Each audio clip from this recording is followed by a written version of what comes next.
કેજે ચોકસી પબ્લિક લાઇબ્રેરીમાં મોટી સંખ્યામાં વિદ્યાર્થીઓ અને અન્ય પ્રજાજનો વાંચન માટે આવતા હોય છે અને લાંબા સમય સુધી અહીં બેસી પુસ્તકો વાંચતા હોય છે. હરહંમેશ અદ્યતન અને નવી સુવિધા આપવા માટે અગ્રેસર રહેતી કેજે ચોકસી પબ્લિક લાઇબ્રેરીના સંચાલક મંડળ દ્વારા અહીં આવતા વાંચકો માટે વડાપ્રધાનની સ્વચ્છતા અભિયાનને ધ્યાનમાં લઈ વોટરલેસ 2 બાયો ટોયલેટ બનાવવામાં આવ્યા છે. ₹30,000ના ખર્ચે નિર્માણ પામેલ આ 2 બાયો ટોયલેટના ઉપયોગથી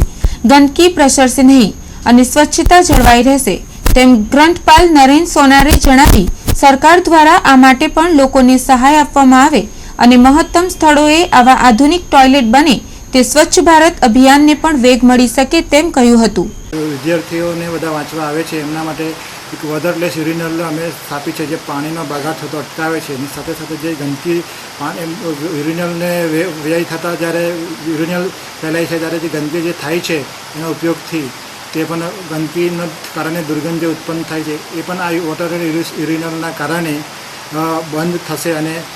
પાણીનો બગાડ જે યુરિનલ કરવાથી થતો હોય છે તે ઓછો થશે. અને આ રીતે જે અમે જે સ્વચ્છ ભારત અભિયાનનો જે ભારતનો ઉદ્દેશ્ય છે તે ગંદકી ના ફેલાય એવી પ્રથા એવી પ્રચલિત જે છે ગંદકી કેવી રીતના ફેલાય અને એને કેવી રીતે ડામવી એના માટેના જે પ્રયત્નો છે એના માટે સતત આપણે જાગૃત રહી અને સ્વચ્છ ભારત અભિયાનને આપણે સાર્થક કરીએ.